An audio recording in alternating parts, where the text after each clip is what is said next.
What if Izuku's mother perished whilst the boy was training with all might? How would this change his drive, his determination? This is a story of Izuku not having the self-limitations he'd put on himself and unlocking his inherent skill with one for all sooner than canon. This also leads to some rather interesting interactions with a certain pretty heroine. Please subscribe. Chapter 1. Different Begin. All Might stared morosely at the sight of his despondent pupil. The boy sat on his own couch, and near unresponsive. He had been giving the boy a ride back home from his workout after the boy had worked himself to exhaustion.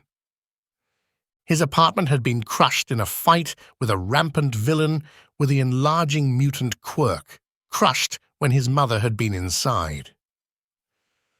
That had been 2 hours ago, and he hadn't really gotten much out of the child. He remembered that aching loss of losing one's parent. He'd lost them both. The man took a heavy breath, running a hand over his gaunt features as he prepared himself. "Young Midoriya, is there anyone who would want to know what has happened to you?" the man asked softly, earning a slightly detached look from the green-eyed youth. He looked as though he wanted to say something before his head fell back down. "No, not anymore." Toshinori nearly winced before nodding. The man dipped into the hall, re-emerging a few moments later with a thick blanket and a pillow. "I'm sorry that it's not much, but it's all I have at the moment," the man said as the youngest Midoriya accepted them slowly. "Thank you, All Might." The man did his best to give his young disciple a strong smile, but knew it wasn't what the boy needed. Izuku gave back a small smile of his own, hollow, just like the one Toshinori had just given him. "Get some rest, young Midoriya." The boy nodded an unfocused nod. "If you'd like, we can take tomorrow off." "No." He was momentarily taken aback by the firmness of the boy's voice, watching as he clenched the thick comforter and blazing emerald met iced sapphire. "Now more than ever, I have to become the greatest hero." All Might felt a plethora of emotions rock through him at the boy's resolve, astonished at the sheer determination in his voice. For a quirkless boy to be so determined and fixated on becoming a pro-hero, let alone the greatest one. "Of course, young Midoriya." Toshinori watched as his pupil dragged the heavy detached truck bed through the sand, leaving great rivets in the sand. The man was worried for his charge. He'd seen this exact picture countless times through many pro-heroes. Heroes who throw themselves into their work so hard that they can't get out of the hole they dig for themselves, just as he had done when he'd lost his master, fixated on his vengeance. And then Gran Torino had pulled him from his fixation and thrown him to America, setting his head on straight. Midoriya needed him in the same way he had needed Gran Torino, but how can he pull the boy from the depths as his teacher had? He watched as the boy leaned on his knees, having flipped the bed onto a large tarp. He held back a grimace at his own thoughts of pulling the boy away from his training, something that would surely cripple the boy in the long run. With his own case, he had known who he was searching for and was determined to get his vengeance. But for Izuku, the villain had been apprehended and thrown into a cell before they had even gotten to the crime. The only goal the boy has is to become the #1 hero, to succeed him. Perhaps leaving him on the course he has already set would be best. The boy grabbed a spare wheel, and he spotted the rippling of terse muscle, the previously reedy boy having packed a considerable amount of muscle since their start. The man sighed, rubbing his forehead as he thought. Yes, he must allow Izuku to continue his goal of become a hero. He will simply make sure the boy does not push himself over the edge. All Might gained a shallow smile as the boy fell to a knee. Perhaps a break is in order. Half an hour later, The two were sat in a Korean barbecue place, the man sitting across from his freshly showered pupil. "You've made remarkable progress. At this rate, you'll have the beach cleared well before it's time for the entrance exam," Toshinori commented, the boy glancing up with a small smile. "That'd be great."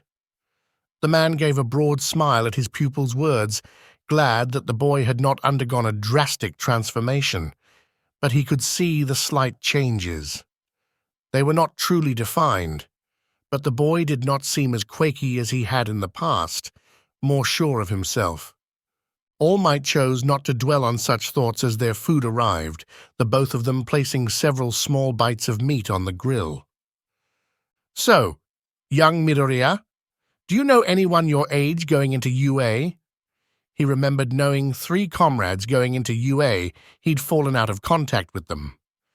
"Yeah," the boy said with a small wince of the eyes, something All Might latched onto. "Ah, not the friendliest sort?" Izuku frowned at the words, flipping several pieces. "It's not that.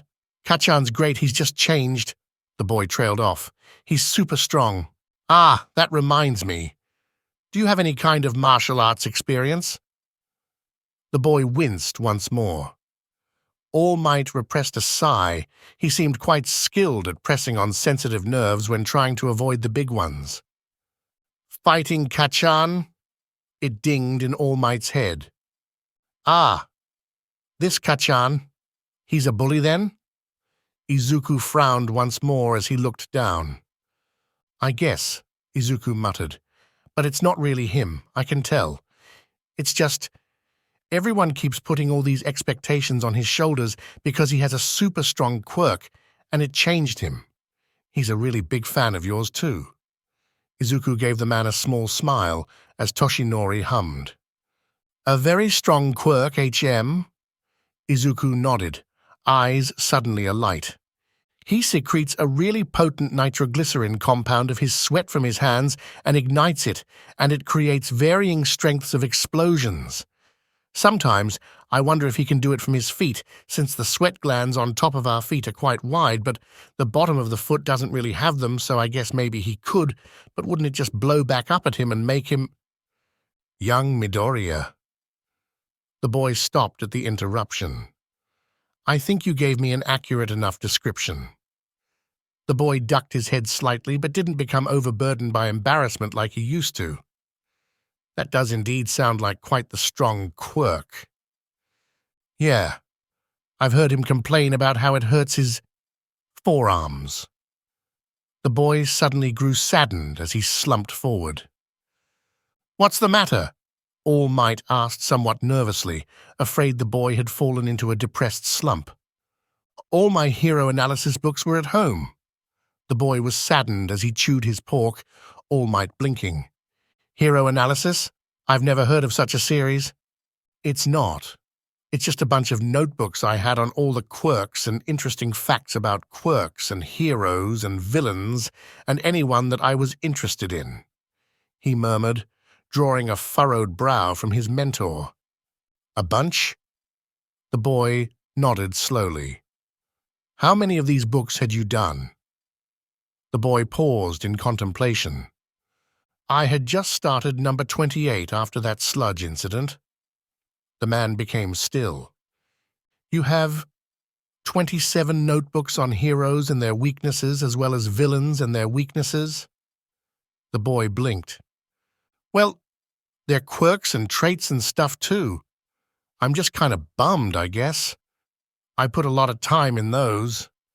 Mom even—" The boy fell silent as his face fell, and his shell clamped shut, the boy beginning to prod and slowly chew his food as his mood changed.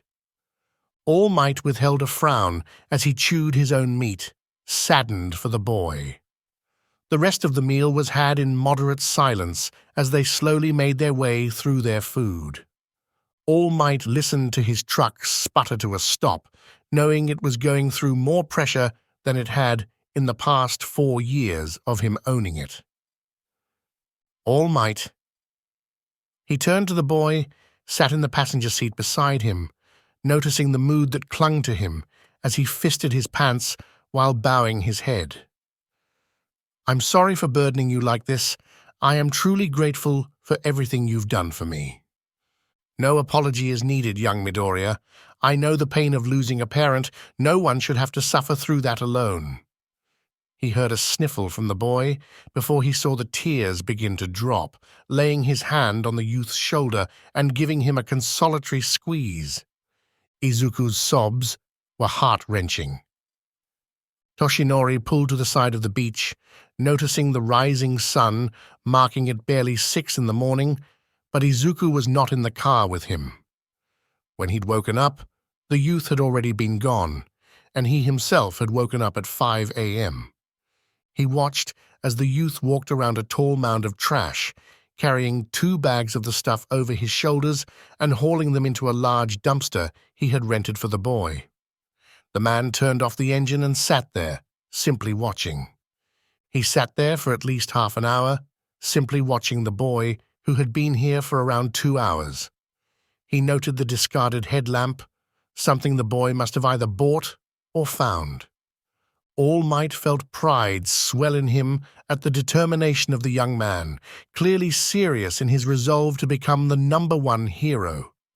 It had been 4 months since the boy had lost his mother and come to live with the man, and he consistently found himself impressed. Every morning, the boy had risen before he and made it out here on his own terms.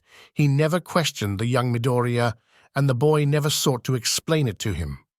Toshinori would be the first to admit the boy had clearly never healed after the loss of his mother, never wholly. It was cruel sounding, but it had changed the boy for the better. He seemed to have shed his skin and become the young man Toshinori knew he could, his successor. The boy now held his gaze, never running from it, and seemed to be more confident in his opinions. Again, he seems to have changed for the better. He watched as the boy pulled a fridge through the sand via a thick rope, yet again showing Toshinori the improvements the boy was making physically. Leave it to the next generation. The words of his master reverberated in his head as he watched Izuku continue to improve upon himself as he worked himself to the point of exhaustion. Yes, he truly could see this boy surpassing him. He turned the key of his truck and sighed, sliding his hands over the wheel. He can get more work done today. How could he slack off when his disciple is working so hard? Meanwhile, Izuku was panting to himself as he did his best to push a flattened sedan through the sand, slowing as he pushed it. He let go of the crushed metal with a huff and made to the front of the car, scooping out the cold sand that had mounded up in front of the car body. He stood and staggered hard as exhaustion swept through him. The boy righted himself ever so barely as he hunched forward, breathing harshly as he watched his sweat drip into the sand. He felt a crack in his resolve as he thought about how tired and sore he was, the pain in the ripped calluses of his hands. The green-eyed boy snapped up Ramrod straight with a face of fury at his own weakness for questioning himself, as his fists clenched tight. He turned, marching to the back of the car and beginning to push it once more. His muscles screamed in protest, and the cold metal burned against his palms, but he continued to push regardless, ignoring those emotions and thinking only of his mother, her smile and her words as she doted on him. The boy let out a long groan as he pushed the car over the edge, it joining 2 other car frames alongside a fridge and 2 washing machines. He dug his hands into his sides as he panted harshly, the thick, sleeveless hoodie not doing much against the biting cold. "You look tired."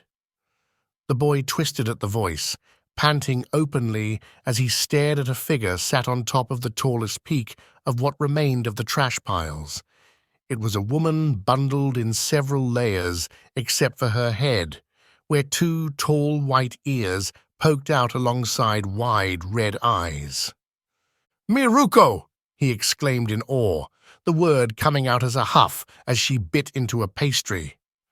"That's some damn good recognition," she commented, nose twitching before leaping down. He actually had to stare down at the woman a few inches shorter than even he. So, what's a kid like you doing cleaning a junkyard? Community service credits? Nothing like that. He rubbed the back of his head sheepishly. It's actually to help get me in better shape and clean up the beach. No kidding, she murmured, giving a glance about. So, what's the number 5 hero doing here? He questioned, ignoring the small voice that said that the number 1 hero comes here nearly every day. She shrugged, getting another bite of her pastry. I got forced to take one of my days off by my assistant, she said over the food, glancing about at the great piles of junk. Heroes take days off? That's what I said, she exploded. But then she got all uppity. Tch, the nerve of some people. Well, that doesn't really explain why you're here, of all places. She shrugged. I was walking, saw a car getting pulled by a kid in a junkyard. Got curious. She turned her attention to him fully as she stared up at him. Well, you seem in decent shape, she said, by poking his bicep, resulting in a hiss from the boy as he gingerly pulled it back. Or is the kid sore? Very, he said in pain, ignoring the condescending lilt to her voice. Oh, there, the mumbled as though talking to a baby, getting a dry glare from the boy as she made baby faces. Do you need Miss Maruko to kiss it better? He blushed at her, patronizing as she smirked. So do you go to UA? I will be. She made a humming noise. So, you a close-quarters fighter? Izuku blinked at the question. I guess. She rose a brow at his tone. You guess? The woman finished off the pastry before wiping her fingers on his hoodie, drawing a dry glare from the boy. What? You're already filthy. That doesn't make me a napkin. He snapped at her as she laughed at his plight. Her red eyes gained a challenging tint to them as she met his gaze easily. What you gonna do about it, junior high kid? He twitched at the challenge, but was more than aware that there was absolutely no universe where he could take on the number 5 hero in Japan. Why the hesitation? I'm not stupid, he retorted as she shrugged. This is a once-in-a-lifetime opportunity for you, and you're not going to take it? She questioned as he frowned. Not really. I'm sore and... Izuku cut himself off by his arm, darting forward for the woman. She easily backstepped from it with a laugh, not even taking her hands out of her hoodie pouch. That was just sad. I kinda respect it, she admitted, practically dancing around him as he charged forward. She kept hopping around as though she were floating, laughing loudly as he failed time and time again. It was a good try, but at this point, it's useless. She sidestepped another charge as though she were dodging bulls as she grinned. I won't ever give up. Her grin froze as she caught shining green eyes, blazing like liquid emeralds with an intensity that froze her. His sheer will and determination froze her to the spot as he held her gaze. He burst forward, and her feet felt rooted to the ground, her grin becoming that of petrification. She saw his fingers edge closer, and she snapped out of her reverie as he got less than a foot away. She snapped a quick kick that caught him in the chest, sending him head over heels back, and she winced. Sorry, kid. That hypno-quirk of yours really caught me off guard, she said, rubbing her neck as she walked forward to give him a hand up. Her respect for him rose as she stood on his own, rubbing at his chest as he stared at her in confusion. I don't have a hypnotizing quirk. She blinked, suddenly awed by the fact he could freeze her with sheer intensity, and felt a shiver go down her spine. What kind of quirk do you have? I sure as hell didn't see it. He frowned, but held her gaze. I don't have one. I'm quirkless. A pregnant silence followed his words, as the two stared at each other for several long moments, her gaze searching his as though looking for any sign of lying. I almost got hit by a quirkless 12-year-old, she whispered loudly as she pulled on her bangs, ignoring his twitching eye. My career's over. I'm 15. How are you going to tell me with a straight face that you're going to UA when you're quirkless? She rounded on him with a near indignant expression, his face contorted and his fist clenched, straightening to lower his gaze to the number 5 hero. As if I'll let something so simple stop me. His declaration hit her like a wave as she stared at him in blatant shock, his green eyes blazing as they met her own red ones. She broke into a soft laugh before shaking her head. I'll make you a deal, kid. Her gaze rose to meet his easily. If you win the sports festival, I'll sponsor you. He blinked at her slowly. What does that mean? Her eye twitched. It means that you'll be the first kid I've ever sponsored, and that you'll get to work for me for like a week. Izuku let out a noise of comprehension.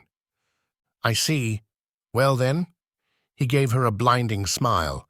I'll see you after the sports festival. She laughed strongly at his words, face falling into a natural smile that had the boy blushing. Yeah, see you around, kid. She tousled his hair before leaping away, the boy's fatigue forgotten as new sensations washed over him. He promptly gave a shout of excitement. I heard that! He blushed, bright as the sun. Remember why you clench your fist. Izuku clenched his fist, the feeling of one for all coursing through his veins as the words of his mentor bolstered his resolve. He gave a deep exhale, entering the grounds of UA and grinning a bright grin as he made for the wide doors. What's up? The loud voice bounced through the massive room as the throng of students looked up at the pro hero. Present Mike. Sheesh, tough crowd. All right, y'all, follow me. The man bounded through the side doors, and the hive of students followed, leading down a path and up to a massive gate. All right, party people, we're going to do a practical exam, and then we're going to do a written exam. For the practical, you've just got to beat up as many villains as you can before the time runs out. Sound good enough? Silence once more met the man, and Izuku gave an amused smile. All right. The man pushed past the ignorance from the crowd. The doors swung wide open to reveal a small city as Izuku gaped. Go! The students stared at him, stunned. What? You think there's a countdown in real life? Get going! That got them moving as the students burst forward, some using their quirks to propel them forward. Izuku watched one boy crack the ground with the force he leapt off with. It reminded him of Miruko. Could he use one for all with his feet? He saw a tall two-pointer and surged for it, leaping up and cocking back his arm as a trickle of self-doubt went through him. Remember why you swing your fist. He threw his fist forward with a shout, bashing through the machine and watching in awe as it exploded in a shower of scrap and circuits. He hissed at the pain, looking down to see his knuckles an angry, bright, agitated red. He clenched his fist, biting down the feelings of euphoria as he saw a gaggle of one-pointers not far away. He saw a boy with 6 limbs racing for the same gaggle. Remember why? Izuku's legs coiled, and he burst forward, blasting through the soles of his shoes, as well as cracking the ground he'd leapt off from. He smashed through one bot before punching 2 in the stomach and kicking another in the neck. He gaped at his own limbs and his power, feeling that same sting becoming more pronounced. He clenched his fist regardless, the euphoric high from his own success at using a quirk washing over him. He burst forward, taking down another two-pointer before being hit in the side by what seemed to be a truck. He gasped, looking up and spotting a large three-pointer. I gotcha! A girl ran by, spitting literal acid and melting the bot. He gaped as she gave him a wink, sliding away on a trail of acid. He became aware of the feeling of asphalt beneath his feet at the fact his shoes had exploded. He gave a sigh. He was just getting started. He couldn't get distracted. He burst forward, and the green-haired boy destroyed 2 one-pointers with one punch before running yet again, kicking a 2-pointer and giving a yelp of pain at the feeling of kicking an edge. The boy pushed on regardless, charging forward with a slight stagger and punching yet another one-pointer as he noticed a gash had opened just above his toes. He felt that same feeling of one for all tingling even brighter, making his fist gain a bright pigment as he swung at a 3-pointer. He gave a cry of pain, noticing the bot literally explode into parts as he looked down at his 3 purple fingers and wincing at the pain in his wrist. 1 minute remaining, kiddos! Izuku's good fist clenched as he caught the eye of another 3-pointer. He began jogging towards it only to pause at a cry of pain. He turned just in time to see a girl get held beneath a thick piece of concrete, her limbs pinned as she stared up in fear. Izuku's eyes trailed up as he gulped, feeling the ground quake as the massive behemoth took a single step. It was easily taller than anything else in this city and was a massive creature of green plates and red eyes. He saw its arm begin to drag forward, and he didn't hesitate. The green-eyed boy burst forward, hooking his fingers underneath it and flinging the concrete slab away. He winced as his broken fingers screamed in pain. The boy looked down and saw her struggling to stand. The creaking of metal made him turn, his eyes going wide at the sight of one massive hand reaching down to crush them like a bug. Unbidden, an image of All Might punching away a villain 3 stories tall, as well as an image of Miruko performing a powerful roundhouse kick, came to the forefront of his mind.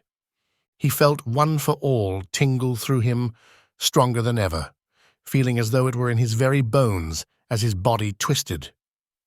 He jumped, pant legs shearing away into tatters as he spun, foot swinging with him. Izuku's eyes widened at the green and red glowing lines tracing his leg as it swung through the air, and as though in slow motion, it slammed into the massive hand.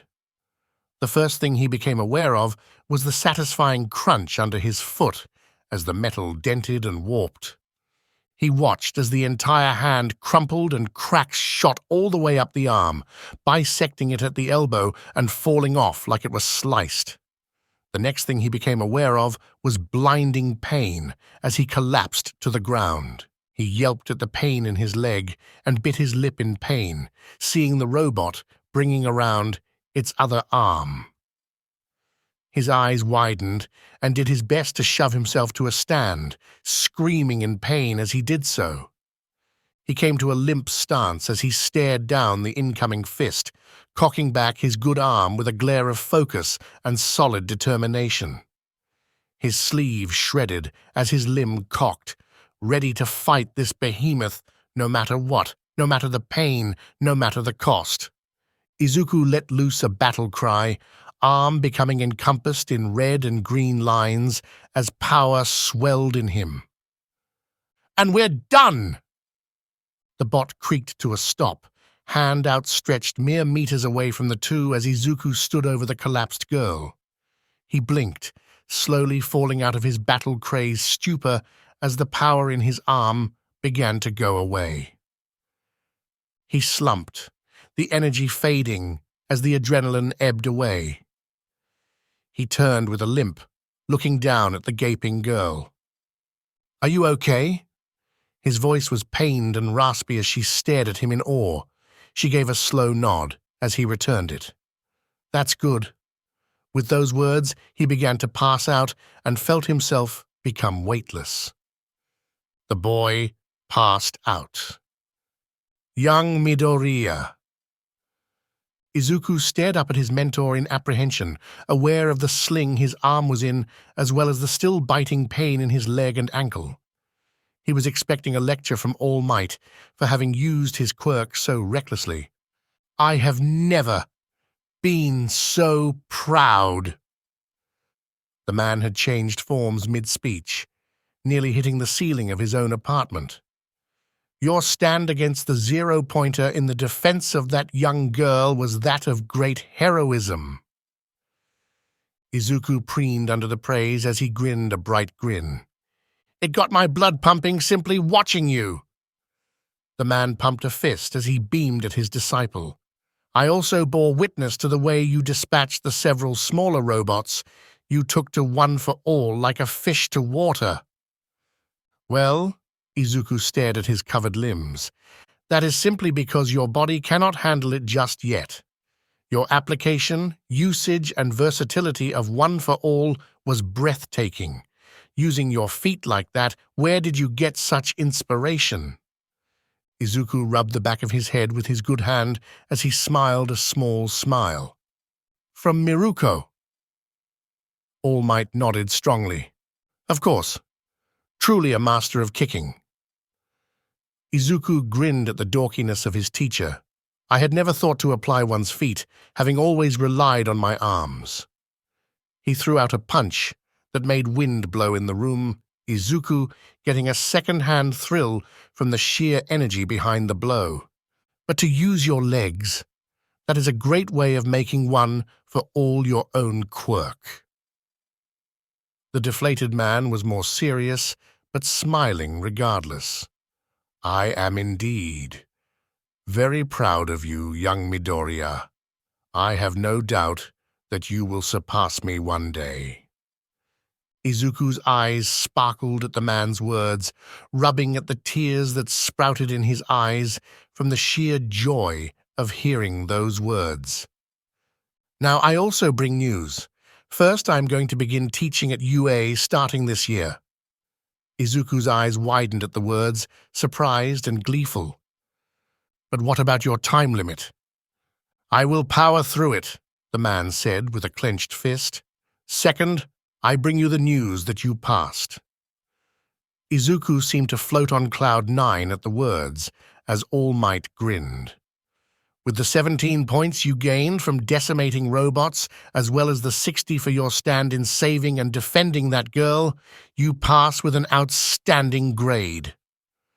Thank you very much, Izuku exclaimed, bowing the best he could in bed, as All Might laughed a bone-dry chuckle.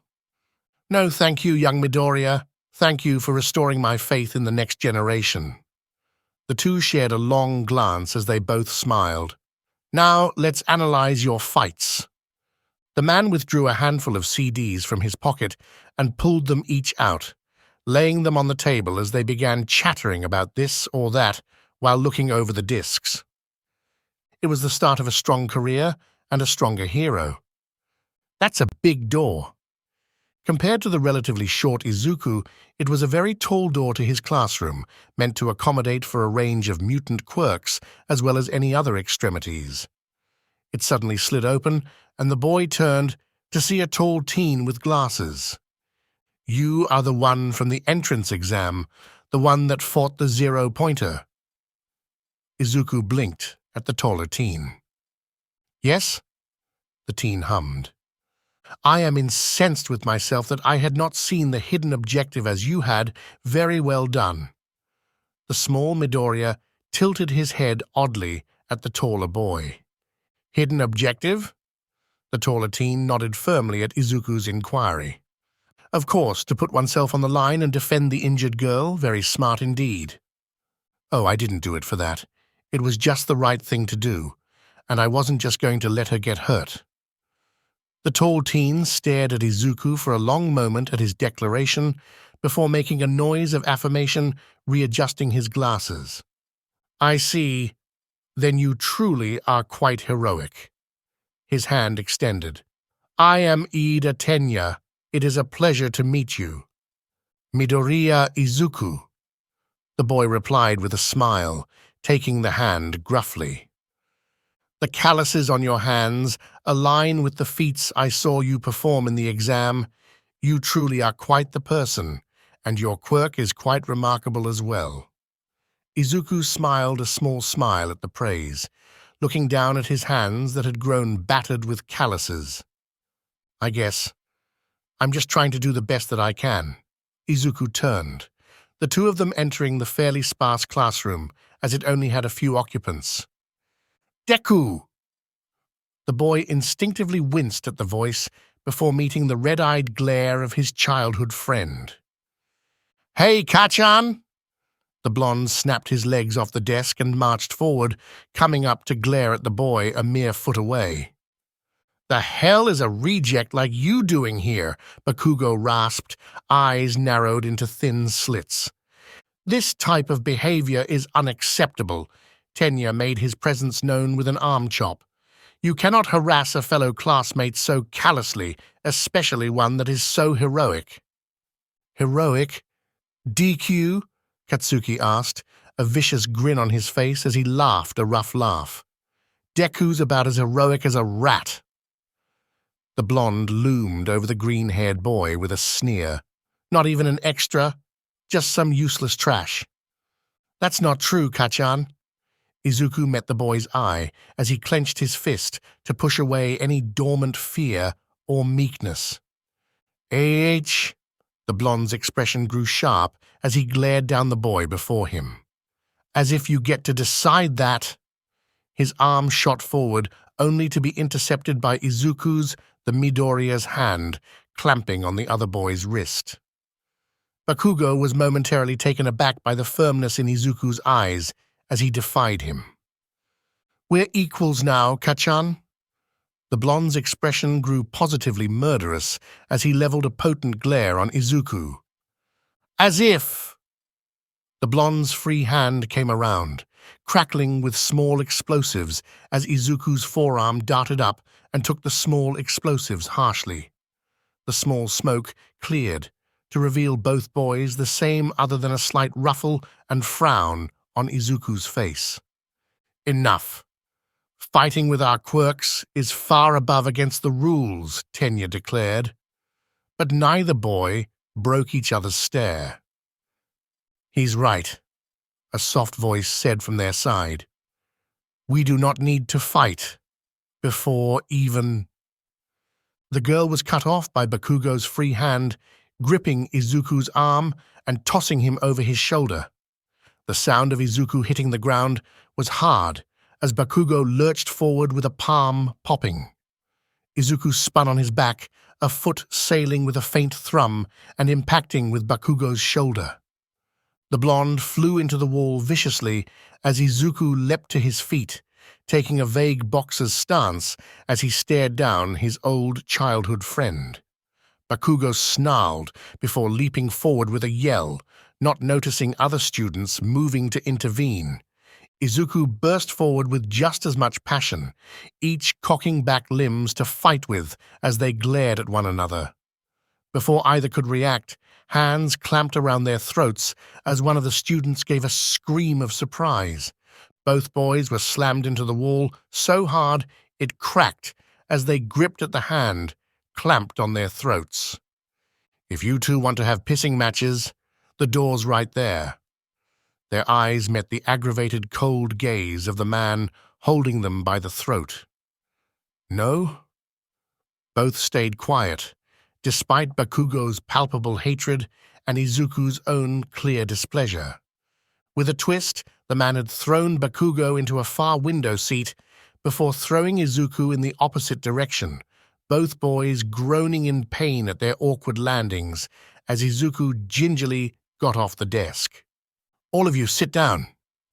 The students hurried to comply as the man stared at the room. This is UA, not some back alley where meatheads throw their quirks around to see who comes out on top. I couldn't care less about how you feel. I'll expel any of you if I feel like it. Clear? Mumbled assent came from the room. I... The man's eyes flashed red, and the class became stifling as he leveled them all with a glare, everyone stilling under the oppressive force. Clear? Yes, Sensei, the class responded. Throw these on. The man pulled a uniform out of a big box beside him. And meet me outside in 20. At your previous schools, you all had fitness exams where you couldn't use your quirks.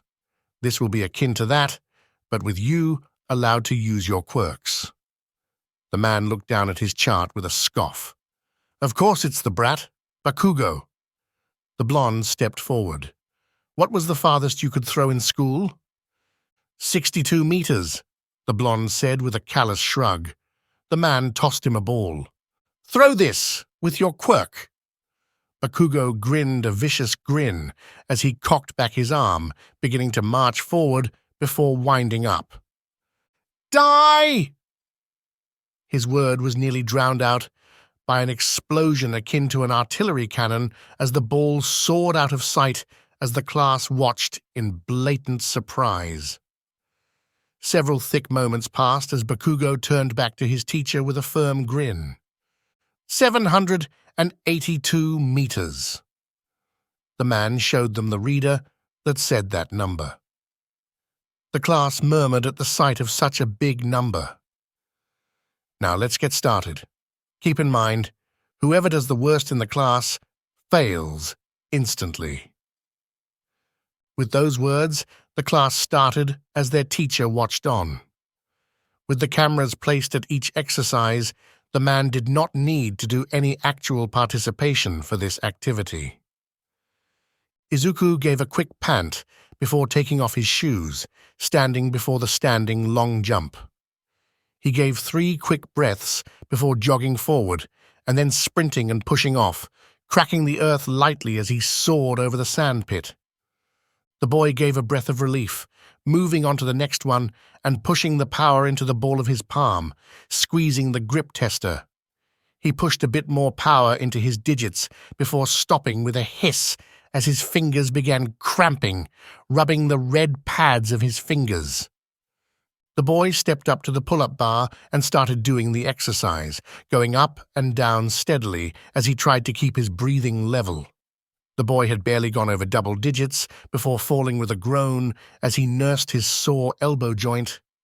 He fell into place and began cranking out push-ups before reaching 40, and then doing the same with sit-ups, brushing himself off as he stepped up to the line for the 50-meter dash. Izuku wriggled his toes along the firm earth and found solace in the feeling. It came to his turn eventually, and with 3 quick bursts of his quirk in long leaps that could be called strides to the untrained eye, the boy crossed in 4.10 seconds. He gave quick, shaky pants as he walked to the repeated side steps. 5 minutes later, the boy was stood before his teacher, alongside several other students, as Izuku dug small grooves with his toes. "Where'd your shoes go?" a blond boy asked, as Izuku gave a small smile and scratched the side of his head. "I took 'em off. It feels better this way." The blonde shrugged as Izuku continued to push his toes back and forth. "All right, I have all the scores. It's time for the ball throw." The man looked down at his board. "Kirishima." A spiky-haired boy stepped up, getting tossed a ball. The redhead cocked back before letting the ball loose, it still being visible in the baseball field. "Uraraka." The girl accepted the ball, cupping it as though not going to throw it. Then it just started floating up. "Enough. You get the infinite score." It fell back down as she handed it back to their teacher. "Midoriya." Izuku accepted the ball as he took a deep breath. He'd been going easy all day with his quirk and not pushing himself. Perhaps now it was time to push himself, to go beyond. He'd seen baseball. He'd thrown one before. He took a deep breath as he stepped back several paces. He jogged forward before both his pant leg and sleeve sheared off in synchronization, his eyes staring ahead of him as he charged. His foot slammed into the ground with quaking strength as students balanced themselves before he launched the ball, literally making air part as the ball flew while rings of white air parted around it. Izuku bit his lip at the pain in his middle and index finger as well as his ankle, but ignored them, turning to his teacher, who read the counter. Good job pushing yourself. The motto for this school is plus ultra for a reason. But the man's gaze turned cold. I'll not have you debilitating yourself for something so simple again. Yes, sensei, Izuku barked as the man let up on his glare, flashing the screen to Izuku and the class. 1,045 meters. The class gasped, and Izuku grinned a small grin as he righted himself, taking his foot out of the small hole he'd created. What kind of shit is that, Deku? Izuku turned to his childhood friend, the boy crackling with barely restrained fury. What the hell is that quirk? Izuku clenched his hurt fist, and his smile became truer, meeting the gaze of his oldest friend easily. It's mine. Bakugo barely restrained himself from flying forward, his hand giving audible pops as those nearby gave him a wide breath. Izuku shakily walked back, recognizing the fact he had a sprained ankle as he stepped up beside Ida. Once again, you continue to impress me, Midoriya-san. Tenya complimented, giving the boy a smile that Izuku returned weakly. You're pretty impressive too, Ida-kun. With those engines, you can easily cover really large distances. You would easily be one of the greatest rescue heroes in Japan, since you could use your quirk to not only reach people sooner, but to get them to a hospital quicker, and you can use your legs for offense too, since I'm sure a kick with your legs would easily break. Midoriya. Their teacher's voice was rough as he turned to the rapidly talking youth. Quiet. The boy ducked his head in embarrassment and gave a nod. It was another little while before the last person threw the ball, the girl who'd gotten in on recommendations, having literally made a cannon to fire the ball away. The class waited with bated breath as their teacher wrote in his clipboard for several tense moments, everyone seeming too scared to even breathe too loud. 19 of you are going to be with me for the foreseeable future. The man lowered his clipboard, staring at the class. Many of you have potential, and some of you have even greater potential. Regardless, this is the hero industry, and not everyone can be a hero. That being said, the one leaving today is Toru Hagaku. The girl who was a floating uniform gave a sad cry, slumping forward as her sadness was made audible. The class listened as she sobbed and sniffled, trying to compose herself desperately. She then dipped even lower. Thank you for this opportunity, Sensei. The man gave a firm nod. Good luck in your future endeavors, Miss Toru. The uniform bobbed once more before turning, the students parting for her like leaves do for wind. Take this lesson to heart, each of you. The class returned their attention to the man, turning away from the leaving uniform. You are to be pro-heroes. This is a rare chance. Many dream to be a famous pro-hero and to be like their idol, but if everyone had that chance, then there would be nothing special about being a hero. Look to your left. Midoriya looked to the tall Ida. And look to your right. Midoriya looked to the pink-skinned girl beside him. Chances are, those people will not graduate with you. Izuku stiffened as he looked at his teacher. Last year's graduating class for the entirety of UA was 14 students. The entire class grew still. Last year's Hero Course students that graduated were 8 in number across 2 heroics classes. The man leveled them with his stare. This is a cutthroat business, and one that has a very steep climb to the top. Make sure you know what you're getting into. A thick silence fell over the class like a fog as they took in the man's words, remembering the heartbroken pitch to Toru's voice as she sobbed. I'll be your teacher for the foreseeable future. You may call me Aizawa-sensei. I look forward to teaching you all." The man gave a shallow bow that the class reciprocated easily. "Please take good care of us." They all stood straight as Aizawa nodded at them, checking his clipboard once more. "That is it for this morning. Go clean yourselves and prepare for your classes." As I said, young Midoriya, since I shall be teaching heroic studies, there will be a large amount of combat throughout this class for the future. Hence, this. All Might slapped his bony hand against the tall box beside him. The two stood on the freshly cleared beach. "A box?" Izuku asked, as All Might shook his head. "I had a friend of mine loan me a version of a project he's been working on, a new type of combat software." The pro hero pulled on a small rope, making the tall wood box fall open as Izuku gaped at the contents. "I know the hair isn't quite the same." It was a mechanized robot version of All Might, complete metallic gray, except for the smile, which was an upside-down, bone-white smile. "That's really terrifying, All Might." All Might nodded. "It is. Now you're going to fight him." Izuku turned his head to All Might just in time for the robot to spur to life, eyes flashing red as the only indication of it changing. Now it has 3 settings, 1000, 100, and 1. Of course, it's on 1000, which is the easiest.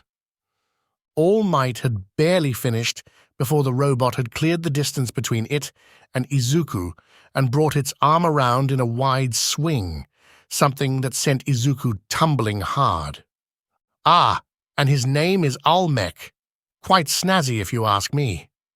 Izuku shot to his feet, sleeveless hoodie revealing the angry red mark on his arm. "This will be the greatest way for you to train your fighting capabilities." Izuku's eyes widened as Almec once more burst forward, easily faster than Izuku and sending a straight hook.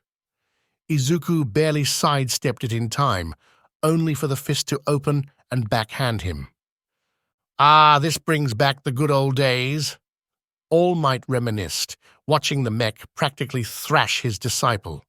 "Do keep in mind, young Midoriya, this is his lowest setting." "Thanks for the reminder," the boy cried.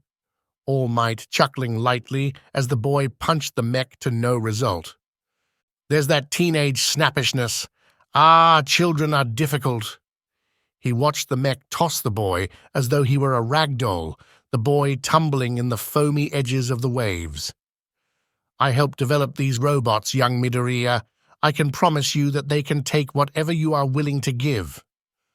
All Might rubbed his chin, smiling ruefully at the memory of testing the highest setting of this robot. A yelp made his neck turn, and his eyes widened wider than he had ever had them. His disciple was floating, just like his master had. "I am here." The code made the mech cease in its movements as All Might ran forward, coming closer to the boy who was flailing wildly in the air while doing his best to balance a few feet above the air. "Young Midoriya, you're floating." "Yeah, how do I get down?" As soon as he shrieked out his fear, Izuku went limp, and All Might caught the small boy easily, letting him down gently. "Well, this is new." Izuku stood, the feeling of grass beneath him as he stared at the woman before him. She looked a bit like one of his classmates outside of the attire and everything. Izuku stared around them. They seemed to be on a hill with a single sakura tree.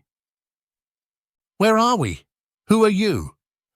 He tensed as he looked at her, not sure what was happening.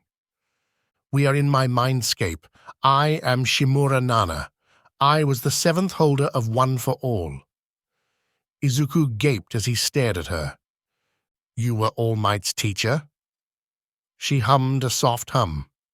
"Such a dumb name," she muttered before nodding. "Yes, I was Toshi's teacher, and you seem to have activated my quirk." Izuku furrowed his brow. "I thought you said that One for All was your quirk." Nana shrugged, a comfortable-looking chair forming behind the both of them as she sat down. I had a quirk before One for All. It was called Float. It's a simple name since it gives me the ability to float. Izuku blinked. Sit. I'm not standing forever. He hurried to comply. Well, I suppose there's more to this inheritance thing than I thought. Am I going to start floating away? He asked fearfully as the woman blinked at him. She laughed hard for a few moments as he ducked his head in embarrassment. No, you're not. Float's pretty simple to use. Here, let's do a crash course. She stood, and he slowly did the same. Now, float's just like jumping, except you don't jump. She laughed again at his face. Think about jumping, but don't let your feet leave the ground. Izuku did that, but his toes hopped a little before the boy landed. He frowned, trying it again, and nothing happened, like his feet were stuck. He gave it another jerk, and then another. Still nothing. You have to expect yourself to float, she commented, now floating a foot off the ground. He gave a frown and pictured himself floating as he jerked. Izuku yelped as he rocketed up at least 2 meters. Nice! She rose to his level as he flailed. It does take a bit of getting used to, she admitted. Now, if you want to move down, just think about slowly floating down while pushing down your heel. She did as such, and he frowned in concentration, slowly going down. You're getting the hang of it. If you want to go a certain direction, just imagine going forward, and you'll move in whatever direction your toes are pointing, kind of like throwing a ball. To prove her point, she moved in a lazy circle around him as he gave a deep breath. With a scream, he shot forward faster than most cars and smacked headfirst into the tree, shaking a half-dozen petals free. Nana laughed that same laugh as she made her way over, hauling him up by the collar. Isn't this neat? I could only image the things Toshi could have done with this. Not exactly the word I would use. The two turned to a simple-looking man with violet pupils and white chin-length hair. He wore what seemed to be tatters, as they were a battered tunic and pants made of potato sackcloth. This has not happened before. Ah, that's the first holder of One for All. She provided for the boy beside her.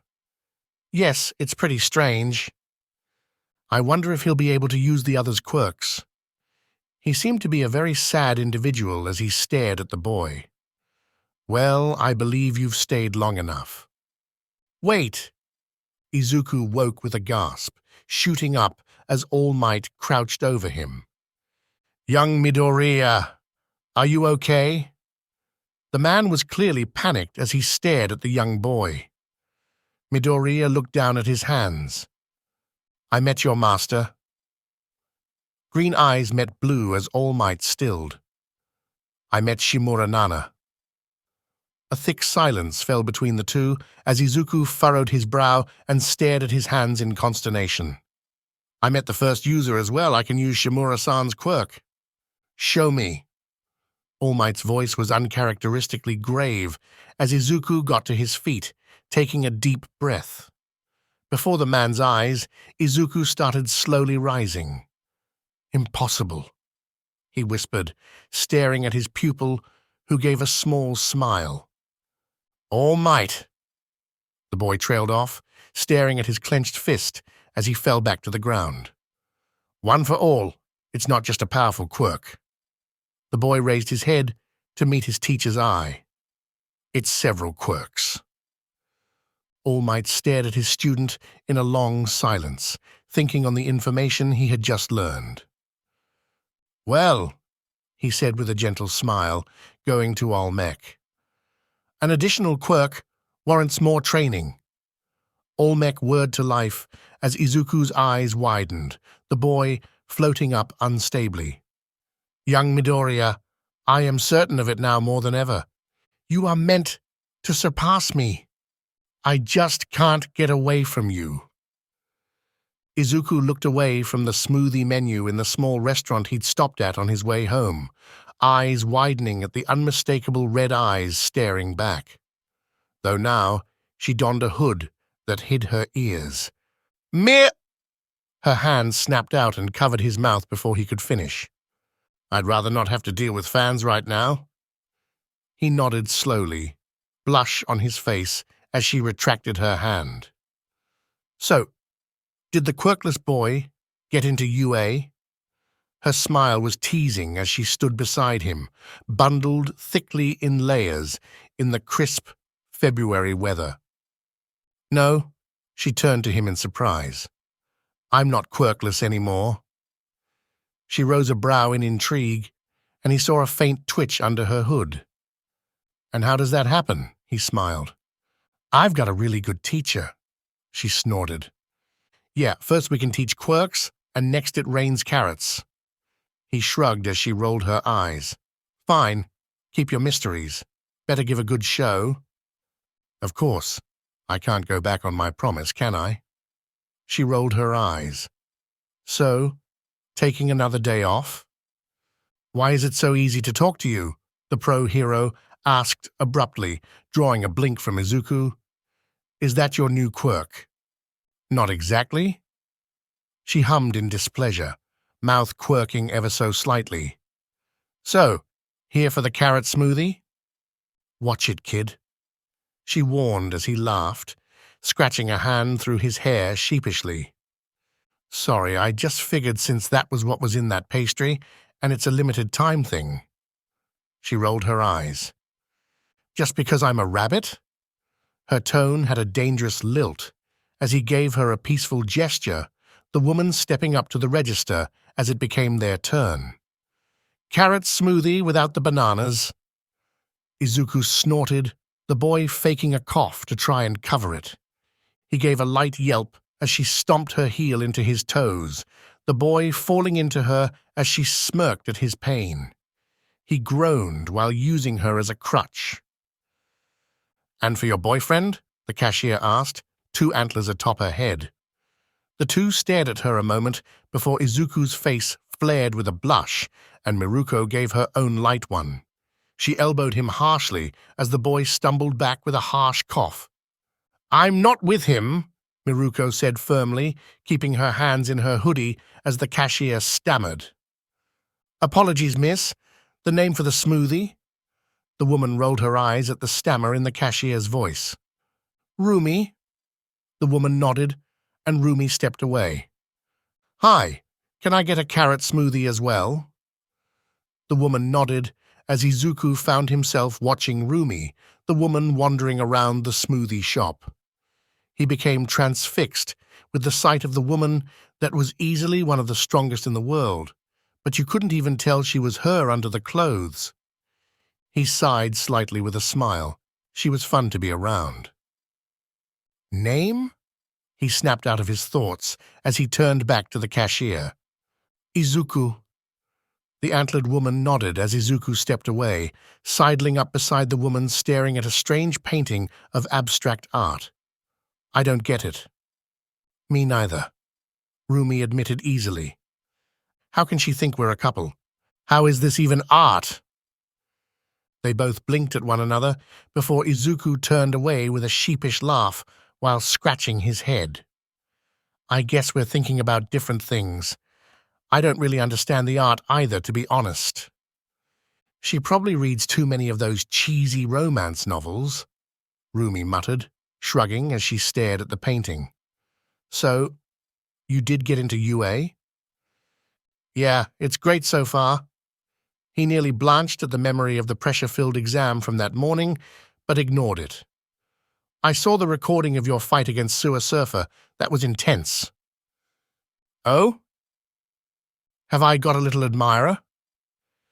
Izuku blushed, but held his ground. No, nothing like that. I just watch every fight I can." She hummed, clearly not believing him as she sent him a patronizing look. "Of course you do. Whatever helps you sleep at night." She ruffled his hair as he gave her a flat look, the woman chortling as she withdrew the hand. "That fight was nothing. It only gave me a warm-up." "Whatever helps you sleep at night," he parroted, the woman giving him a wry glare. She elbowed him in the side, taking note of the fact he's still just wearing that same sleeveless hoodie. He hissed in pain as she smirked. "Still making yourself sore, I see." Izuku nodded wordlessly as she poked his bicep, drawing a dry glare from the boy as he jerked away. She smirked broader and poked him in 3 more places. She hadn't been expecting the retaliatory poke right on the wound she'd gained from her fight with Sludge Surfer. She hissed in abrupt pain, clenching the forearm that had poked her as her leg curled at the pain in her thigh. "Sorry, I didn't think it was that bad." His tone was truly apologetic as he stepped forward, the woman leaning against him from the pain. "I'm fine," she hissed, pushing him away as she gingerly stood on her own feet. He watched her warily, the woman closing her eyes as she gave measured breaths while trying to balance herself and her breathing. "For Rumi and Izuku?" a voice called, Izuku turning to a sandy-haired man holding the drinks. He spared her a brief glance, noting how she shook her head at him. "Ah, here." He bit the bullet and stepped forward, withdrawing his wallet and paying for the 2 drinks. "Thank you." He took the drinks and walked back to the smoldering red eyes of one of his favorite heroes. "Here you go." "I didn't ask you to pay for my drink." She grit out, taking the smoothie as though it pained her as he smiled a casual smile. "You didn't have to." Izuku took a loud slurp, noticing she was still glaring at him. "Sorry?" She continued to be angry for another few moments, nose wrinkling for a brief moment before she sipped some of her own drink. "I've never met someone who got mad for getting a free drink. And I've never met a kid with a death wish." He sheepishly laughed at her death threat, raising his hands in surrender. She scowled for another few moments before heaving a heavy sigh. "It'd be a lot easier to stay mad at you if you had a more punchable face." "Thanks," he replied with a head tilt as she rolled her eyes. "Seriously, it's like looking at a harmless puppy," she grumbled, taking another sip. Unlike him, she was not using the straw given. "Kinda insulting," he murmured. She shrugged at his words without a care. "Get a more punchable face, and I won't say it." Izuku scratched his cheek with a sheepish chuckle. "But then, wouldn't people punch me more often?" She rose a brow at him, poking the dark bruise on his jaw as he winced. "Seems like you're already getting punched. I guess you're punchable enough for some people?" He gave a small smile, not wanting to tell her he'd been thrashed by the most dangerous machine in Japan. He felt a shudder go down his spine at the thought of her fighting that thing. "Are you taking a few days off?" the boy asked, holding the door open for her even as she leveled him with a glare. "Shh, as if I'd let something this small keep me out of commission. I'm just hitting up Recovery Girl in the morning and getting back to it." She ran a hand under her hoodie, smoothing down an ear as she sighed. "I saw the beach this morning. It actually looked like a beach." "Heh, yeah." He gave a small, proud smile at the thought of his accomplishment. "It's really pretty now." He glanced up at the dusky sky, orange hue grazing through it as store lights began to fill the street. "Shouldn't you be home by now? Worrying your parents sick and all that?"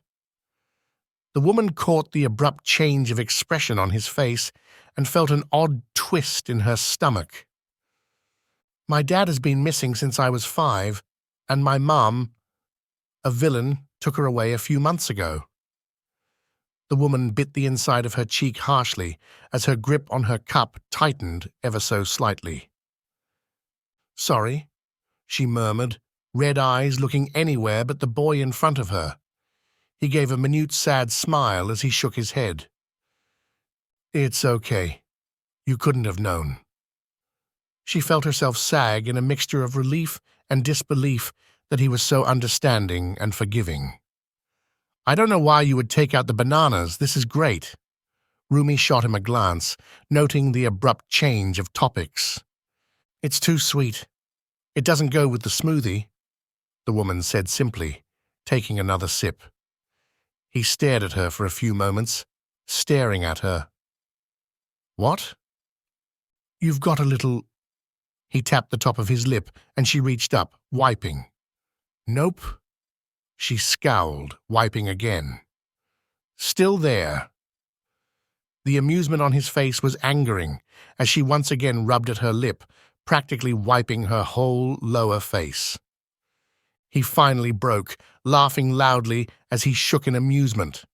She blushed slightly when she realized she'd been had, face screwing up in anger as he laughed. Cheeky brat, she grumbled, turning and walking as his laughs followed her. She had barely made it 10 paces before he'd caught up to her, wiping at his eyes as his laughs died down. How does that whole intern thing work? His smile had faded, and was now more pensive than anything.